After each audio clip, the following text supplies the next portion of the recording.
Good morning student. आज हम सभी प्रेमचंद के फटे जूते पाठ समझने जा रहे हैं। आपने देखा होगा कि कवि की कल्पना इतनी अधिक होती है कि कहा जाता है उनके लिए कि जहाँ न पहुँचे रवि वहाँ पहुँचे कवि। रवि का मतलब सूर्य, जहाँ पर सूर्य की किरणें भी नहीं पहुँच पाती हैं और वहाँ पर कवि की कल्पना पहुँच जाती है। तो इसी तरह से ये जो प्रेमचंद के फटे जूते फर्स्ट लेसन लिखा हुआ होगा है आपका दो बैलों की कथा।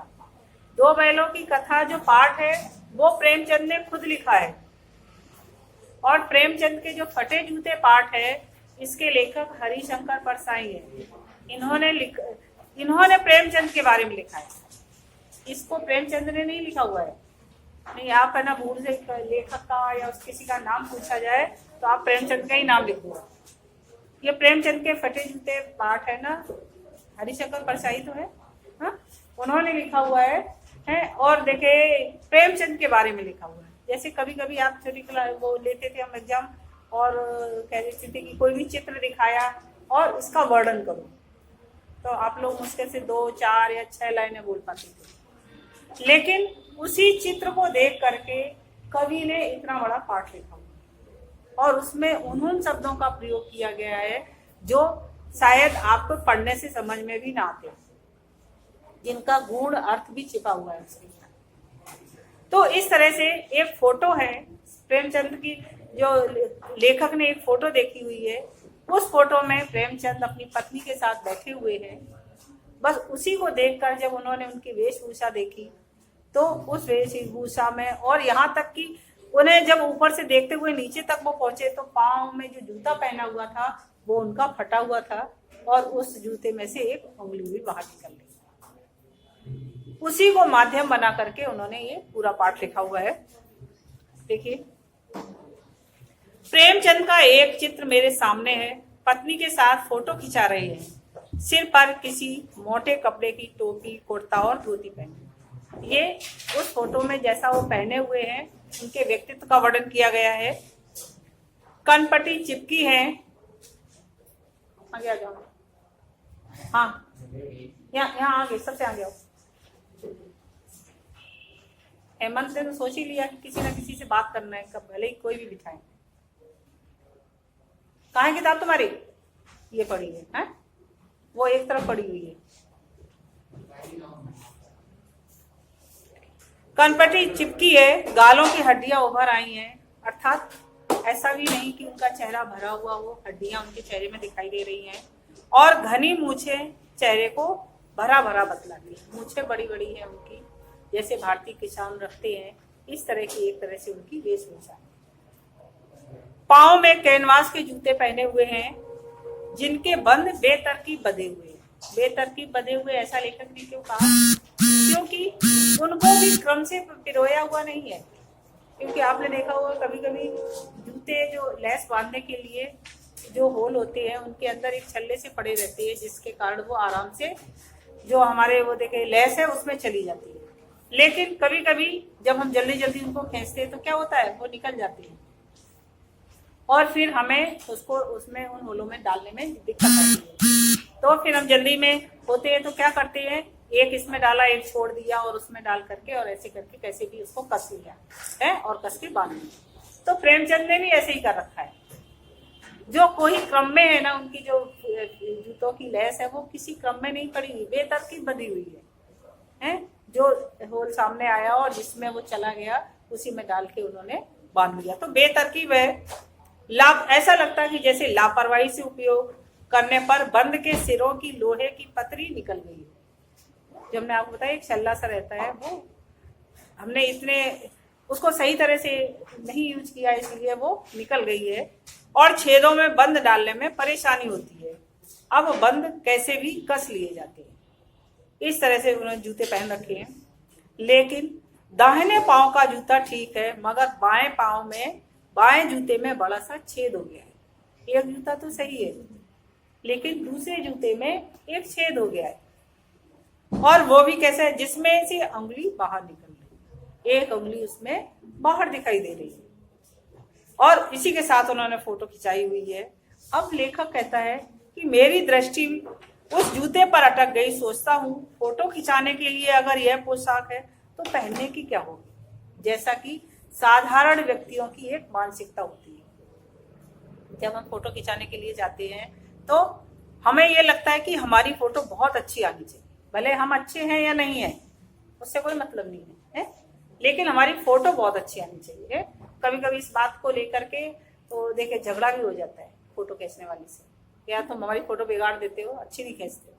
वो अच्छी क्या खींचे, जैसी शक्ल है वैसी खींचेगा ना वो, है। लेकिन फिर भी आपने अच्छी नहीं खींची, आप दूसरी बनाओ, हमें ये नहीं चाहिए फोटो। वो दूसरी बनाता, फिर कहता है अच्छा ठीक है बैठ जाओ हम दूसरी बना देंगे, है। और ऐसा करके फिर वो दूसरी बना देता है। तो इसी तरह से देखे हम फोटो के लिए झगड़ते हैं, लेकिन शायद प्रेमचंद में वो गुण नहीं था। उनको तो जैसे थे वैसे ही फोटो खिंचा लेते थे। और जब हम फोटो खिंचाने के लिए जाते हैं, हम साधारण मनुष्य जो सामान्य व्यक्ति है, अच्छे तरह से अच्छे कपड़े पहन के ठाट बाट के और अच्छे से देखे खिंचा के और ऐसा देखे सेंट लगा के, ऐसा लगता है कि जब वो फोटो खींचेगा तो उसमें भी खुशबू आएगी, है। तो क्या उसमें आ जाएगी वो खुशबू? नहीं जाएगी, है? लेकिन हमें तो तैयार होना है ना जिससे कि हमारी फोटो अच्छी आए। तो यही सामान्य लोगों की आदत होती है। मन में सोचने लगे कि जब ये फोटो इस हालत में खिंचा रहे हैं तो फिर ये घर पर कैसे कपड़े पहनते होंगे आखिर।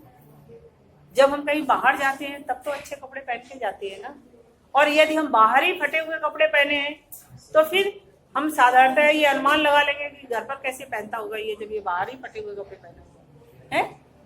तो यही जो मानसिकता समाज में सबकी होती है, लेखक ने उसी का ही वर्णन किया है। लेकिन एक बार तो उनके दिमाग में ये बात आती है कि आखिर में प्रेमचंद ने जूते फटे पहन करके फोटो खिंचा ली, तो आखिर में ये घर में क्या पहनते होंगे।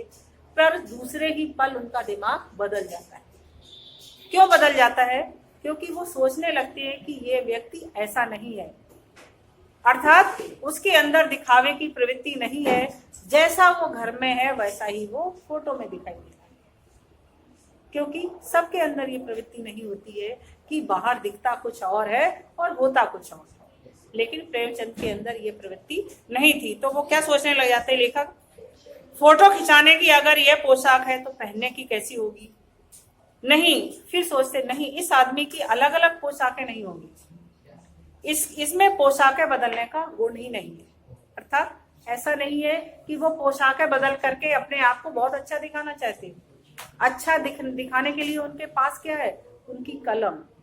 जो आज तक कितने भी पुराने लेखक और कहानीकार कथाकार हुए हैं, लेकिन प्रेमचंद की कहानियां अभी भी चल रही, क्योंकि उन्होंने समाज का जो सटीक वर्णन किया हुआ है, चित्रित वर्णन किया हुआ है, वो शायद किसी भी लेखक ने नहीं किया हुआ है, जो अभी वर्तमान समय में भी है। और तो बहुत सारी वर्तमान समय की जो आपने लिया वो पढ़ा, बाख लेसन पढ़ा, तो वर्तमान की कवियत्री थी। तो इस तरह से देखो वो कहते हैं कि शायद इस व्यक्ति की अलग अलग पोशाकें नहीं है, वह जैसा है वैसा ही फोटो में खिंच जाता है। मैं चेहरे की तरफ देखता हूँ। फिर दूसरी तरफ लेखक कहता है कि एक तो हमने जूतों की तरफ देखा, तब तो हमने ये अनुमान लगाया उनके प्रति। अब हम फोटो में जब हम उनके चेहरे की तरफ देखते हैं, क्या मुझे मालूम है मेरे साहित्यिक पुरखे की तुम्हारा जूता फट गया, क्योंकि उस फोटो में वो मुस्कुरा रहे हैं। तो लेखक कहता है कि कितने आराम से बैठ करके ये मुस्कुरा रहे हैं, क्या इनको ये पता नहीं साहित्यिक पुरखे क्यों कहा है। इसमें लिखा हुआ है ना, मेरे साहित्यिक पुरखे, अर्थात प्रेमचंद जी ने बहुत सारा साहित्य लिखा हुआ है और प्राचीन लेखक है, इसलिए लेखक ने उन्हें साहित्यिक पुरखे कहा है। समझे? तो वो कहते हैं कि इतने आराम से मुस्कुरा रहे बैठे, क्या तुम्हें ये पता नहीं है कि नीचे भी झुक के देख लो तुम्हारे जूते फटे हुए हैं। तो क्या उन्होंने नीचे नहीं देखा कि हमारे जूते फटे हुए हैं? और यदि कोई साधारण व्यक्ति इस तरह की फोटो खिंचाता तो वो शर्मिंदगी उसके चेहरे पर महसूस होती कि अरे मेरा जूता फटा हुआ और मैंने फोटो खिंचवा ली। इतना अधिक वो शर्मिंदगी महसूस करता और वो उसके चेहरे से साफ झलकती। लेकिन उनके चेहरे से तो ये दिखाई नहीं दे रहा, उसमें तो वो शायद मुस्कुरा रहे बैठे।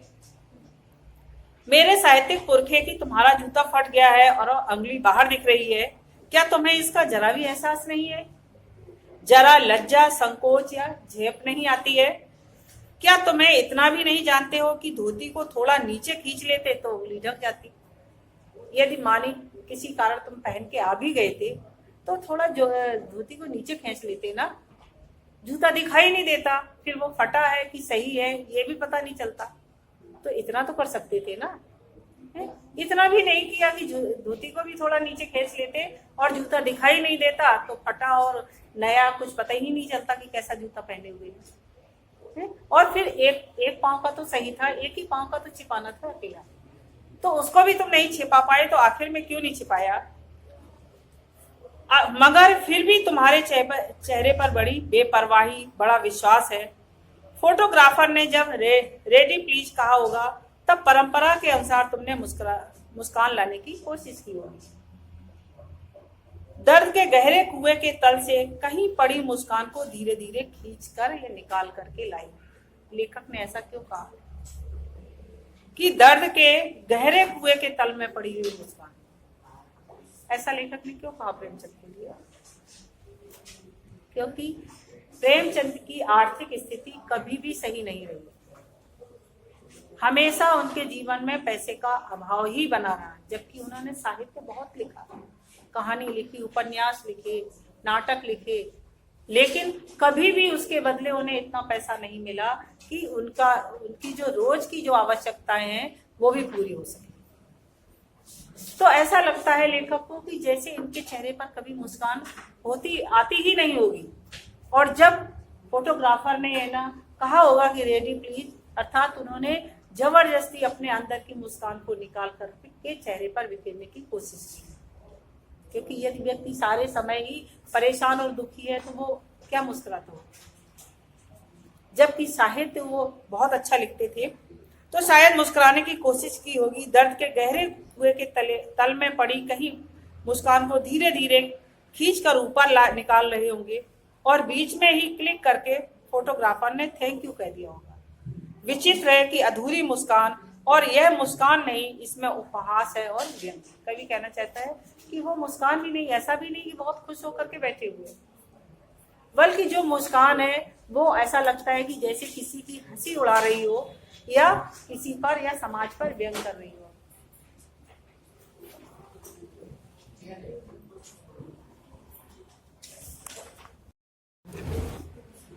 आगे लेखक ने लिखा है, यह कैसा आदमी है जो खुद तो फटे जूते पहने फोटो खिंचा रहा है और किसी पर हंस रहा है। खुद की स्थिति नहीं देख रहे और ऐसी व्यंग मुस्कान चेहरे पर है, ऐसा लगता है कि जैसे वो दूसरों को देख करके मुस्कुरा रहे हों। अब आगे वो परिस्थिति क्या बताते हैं, यदि फोटो ही खिंचाना था तो यदि हमारे पास जूते नहीं थे तब भी बहुत सारे साधन है। फोटो ही खिंचाना था तो ठीक जूते पहन लेते या खिंचाते ही नहीं।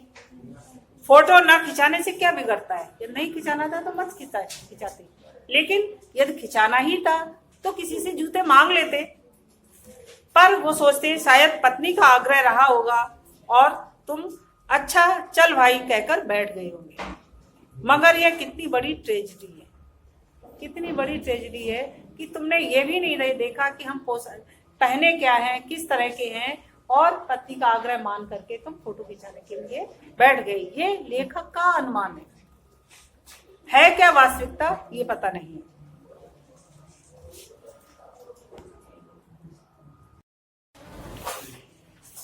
फोटो ही खिंचाना था तो ठीक जूते पहन लेते या ना खिंचाते।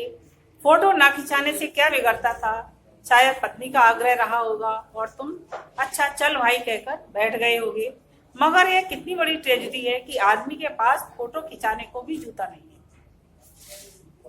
मैं तुम्हारी यह फोटो देखते देखते तुम्हारे क्लेश और भीतर महसूस करके जैसे रो पड़ता हूँ। अर्थात इस फोटो देख करके मुझे ऐसा लगता लेखक कि तुम्हारे खुद के अंदर कितना अधिक दुख भरा हुआ है, तो शायद मुझे भी रोना आ जाता है। मगर तुम्हारी आंखों का यह तीखा दर्द भरा व्यंग एकदम मुझे रोक लेता है। अर्थात वो कहना चाहता है लेखक कि मैं उस व्यंग को देख करके चुप हो जाता हूँ या तसल्ली कर लेता हूँ कि प्रेमचंद अपने दुख से दुखी नहीं है, बल्कि समाज के ऊपर जैसे अपने नेत्रों से व्यंग कर रहे हों।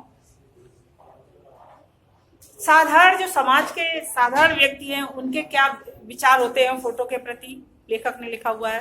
तुम फोटो का महत्व नहीं समझते होते तो किसी से फोटो खिंचाने के लिए जूते मांग लेते, जैसा कि समाज के अन्य लोग करते हैं। लोग तो मांगे के कोट से वर दिखाई करते हैं, है किराए पे लेके आ जाते हैं ना, शादियों में ये ड्रेस ले आए, वो ड्रेस पहनी है। तो यहाँ तक कि लोग मांगे के लेकर के वर दिखाई तक कर लेते और मांगे की मोटर से बारात निकालते हैं। मोटर भी किराए की आ जाती है और जाते पर बारात लेकर उसी से। लेकिन शायद तुम्हें ये सब पता नहीं है, यहाँ तक कि फोटो खिंचाने के लिए तो बीवी तक मांग ली जाती है। उन्होंने ये लिखा, बीवी तक मांग लेते कि भाई अपनी अच्छी नहीं है, दूसरे की बिठा के खिंचा लो। तुमसे जूते ही मांगते नहीं बने, अर्थात समाज के लोग क्या क्या नहीं करते हैं फोटो के लिए। लेकिन क्या तुम्हें इतनी भी समझ नहीं आई कि जूते ही मांग लेते कम से कम दूसरों से? तुम फोटो का महत्व तो नहीं समझते। लोग तो इत्र चुपड़कर फोटो खिंचाते हैं जिससे फोटो में खुशबू आ जाए। गंदे से गंदे आदमी की फोटो भी खुशबू देती है। फिर आगे है ना, इतने सारे तो उन्होंने लिख दिए कि आखिर में लोग जूते को इतना अधिक महत्व क्यों देते हैं। आगे उन्होंने फिर समाज से व्यंग्य किया हुआ है। टोपी 8 आने में मिल जाती है और जूते उस जमाने में भी 5 रुपए में मिलते थे। अर्थात टोपी तो पहले भी सस्ती मिलती थी और जूते महंगे मिला करते थे। लेकिन अब आज के समय में तो देखिए जूते की कीमत और अधिक बढ़ गई है। क्यों बढ़ गई है? क्योंकि समाज में चापलूस लोग बहुत अधिक हो गए हैं। जूता हमेशा टोपी से कीमती रहा है, लेकिन अब तो जूते की कीमत और बढ़ गई है और एक जूते पर 2500 टोपियां निछावर होती है। अर्थात आपने देखा, अच्छे पढ़े लिखे जो अंगूठा टेक विधायक या MLA होता है ना, उसके पीछे IAS TCS लगे रहते हैं, उनकी सारी शिक्षा देता है। तो किस लिए? क्योंकि समाज ही ऐसा बन गया है। आज उनका कहना मानना ही है, भले ही तुम कितने भी पढ़े लिखे हो या कुछ भी हो, है आदेश उनका ही आएगा तो वही काम तुम कर सकते हो। तो आज के समय में एक जूते पर हजारों टोपियां निछावर हैं। टोपी किसका प्रतीक होती है? सम्मान का, क्योंकि हम उसको सिर के ऊपर धारण करते हैं। और जूता निम्नता का प्रतीक होता है जिसको हम पैर पे धारण करते हैं। लेकिन आज पैरों पर झुकने के लिए हजारों टोपियां तैयार हैं, क्योंकि लोग उसी के द्वारा अपना कार्य कर रहे हैं। समाज ऐसा बन गया है, एक जूते पर 2500 टोपियां निछावर होती हैं। तुम तो जूते के टोपी के आनुपातिक मूल्य के मारे हुए हो। अर्थात तुमने टोपी तो अच्छी पहन ली, लेकिन जूते का ध्यान नहीं दिया कि जूता हमारा कैसा है। तो तुम उस अनुपात को नहीं मानते। ये विडंबना मुझसे इतनी तीव्रता से पहले कभी नहीं चुभी थी जितनी आज चुभ रही है। पहले तो ये सोचते थे कि चलो ठीक है, टोपी का अपना अलग महत्व है और जूते का अलग महत्व, लेकिन आज मुझे ये विडंबना बहुत अधिक चुभ रही है। लेखक कहता कि तुम्हारी टोपी तो सही है लेकिन तुम्हारे जूते फटे हुए हैं। जब मैं तुम्हारा फटा जूता देख रहा हूं, तुम महान कथाकार, उपन्यास सम्राट और युग प्रवर्तक, अर्थात लेखक ने बहुत सारे इन्हें उपाधियां दी हैं और थे भी प्रेमचंद, लेकिन फिर भी तुमने अपना जूता नहीं ध्यान दी।